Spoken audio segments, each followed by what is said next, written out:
Gubernur Jawa Barat, Deddy Mulyadi menyatakan, akan membongkar bangunan-bangunan semi-permanen yang berdiri di atas lahan perairan di Desa Sri Mukti, Tambun Utara, Kabupaten Bekasi. Langkah ini dilakukan untuk mengembalikan fungsi kawasan air dan mencegah banjir di wilayah tersebut. Minggu ini pengerjaan akan dilakukan.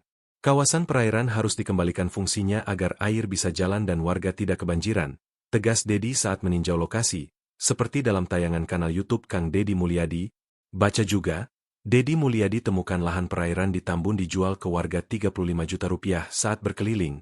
Deddy mendapati beberapa bangunan digunakan sebagai tempat usaha. Salah satu warga bahkan mengaku membeli lahan perairan itu seharga Rp35 juta. Saya dari Jawa, Wonogiri. Usaha pakan unggas di sini sudah hampir 2 tahun, tapi tinggalnya dari 1988, ujar warga kepada Deddy.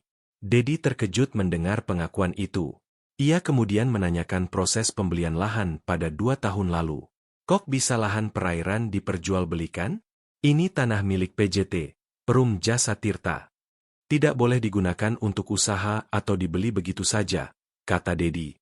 Deddy menegaskan bahwa semua bangunan yang berdiri di atas lahan perairan tanpa izin akan ditertibkan. Bapak harus bersiap. Bangunan ini akan kami bongkar. Kalau beli lahan, harus tahu itu tanah siapa dan izinnya apa, ujarnya.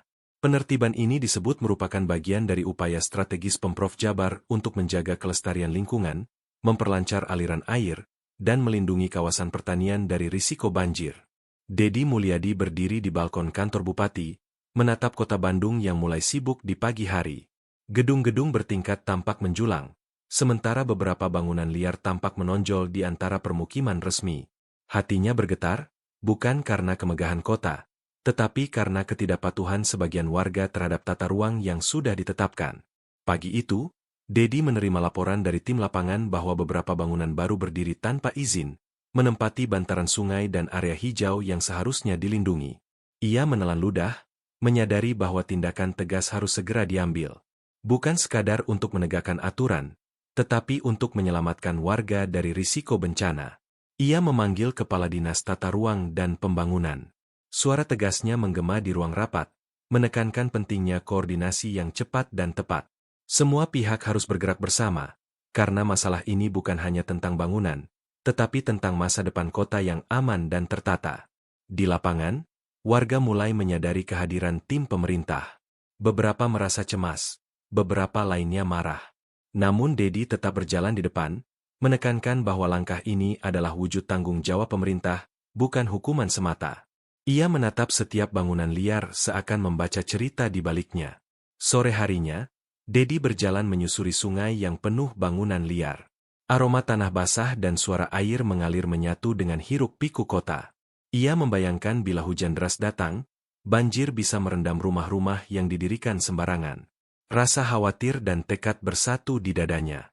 Di kantornya, ia menyiapkan rencana pembongkaran yang sistematis. Setiap langkah dicatat, mulai dari peringatan, sosialisasi, hingga tindakan fisik. Deddy tahu, tindakan ini akan menimbulkan protes, tetapi ia percaya bahwa ketegasan adalah bentuk cinta terhadap warga dan kota. Menjelang malam, lampu kota mulai menyala. Deddy berdiri di jendela, melihat bayangan gedung dan rumah liar berpadu di cakrawala. Ia menarik napas dalam-dalam, merasakan beratnya tanggung jawab. Perjuangan untuk menata ruang kota baru saja dimulai, dan setiap keputusan harus diambil dengan hati-hati tapi tegas. Keesokan harinya, tim Deddy Mulyadi bergerak ke salah satu pemukiman yang paling banyak bangunan liar. Warga sudah berkumpul, beberapa menatap dengan cemas. Beberapa lainnya mengekspresikan kemarahan. Suara protes terdengar di udara pagi yang masih sejuk. Seorang tokoh masyarakat maju, menantang tim pemerintah. Deddy tetap tenang, menatap mata setiap warga yang menghadapi dirinya. Ia menjelaskan alasan pembongkaran, menekankan bahwa tindakan ini bukan untuk menyakiti, tetapi untuk melindungi semua orang dari risiko yang lebih besar. Beberapa anak bermain di sekitar bangunan liar itu. Mereka tidak mengerti aturan tata ruang, tetapi mereka bisa merasakan ketegangan orang dewasa di sekitarnya. Deddy tersenyum tipis, mengingatkan dirinya bahwa setiap keputusan yang diambil akan berdampak pada generasi yang akan datang. Suasana semakin tegang ketika seorang warga menuntut kompensasi. Kepala Dinas Tata Ruang mencoba menenangkan, tetapi emosi warga sulit dibendung. Dedi melihat ini sebagai ujian kesabaran dan kepemimpinan. Ia menahan diri, memilih kata-kata yang tegas tapi tetap manusiawi. Di tengah pertemuan, tiba-tiba terdengar suara anak kecil menangis dari salah satu rumah yang akan dibongkar. Hati Dedi tersentuh. Ia meminta tim untuk memastikan proses pembongkaran dilakukan dengan aman, agar tidak ada yang terluka, terutama anak-anak. Seiring berjalannya waktu, sebagian warga mulai memahami maksud tindakan pemerintah. Diskusi berlangsung panjang, namun Dedi tetap menekankan bahwa aturan harus ditegakkan. Tidak ada kompromi dalam hal keselamatan dan ketertiban kota.